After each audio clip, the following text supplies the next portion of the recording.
Assalamualaikum warahmatullahi wabarakatuh. Perkenalkan, nama saya Ayu Novita Lestari dari kelas MN19C Universitas Nusa Putra. Di sini tujuannya yaitu untuk memenuhi tugas, salah satunya akuntansi manajemen yang diampu oleh Bapak Gustian Juanda. Nah, di sini pada sesi 11 ini yaitu tentang pengambilan keputusan taktis yang diambil pada UMKM sebelumnya, yaitu UMKM Mahkota Ukir Kayu. Nah, sebelumnya kita harus mengetahui terlebih dahulu apa definisi dan tujuan pengambilan keputusan taktis.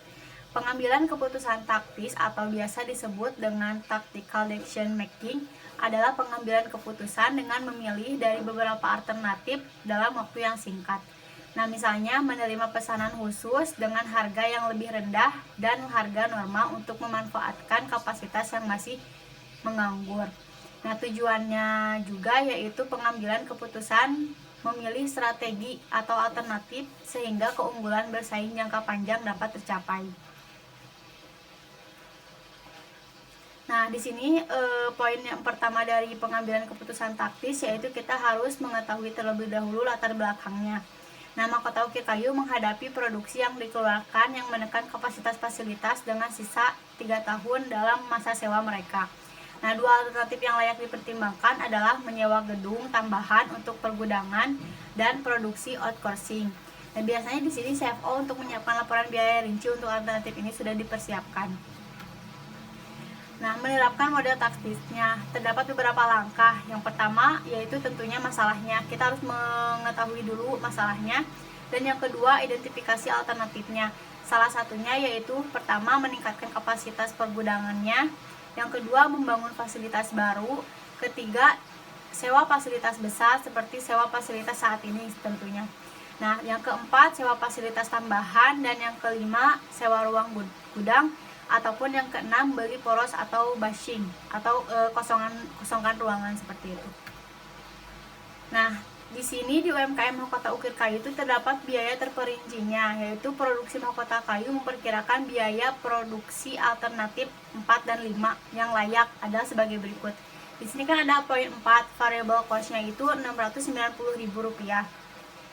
Warehouse-nya yaitu Rp280.000. Nah, di poin kelimanya, purchase price-nya Rp970.000. Nah, untuk menerapkan model taktisnya, kita juga bisa mengambil langkah ketiga, yaitu identifikasi biaya dan juga manfaat. Ada ALT 4 dan ALT 5 dengan biaya plus manfaat.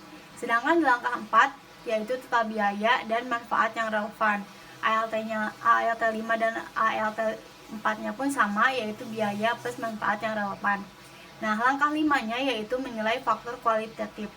Nah, di sini terdapat beberapa poin. Yang pertama, biaya diferensial. Yang kedua, kualitas pemasok eksternal. Yang ketiga, keandalan pemasok eksternal.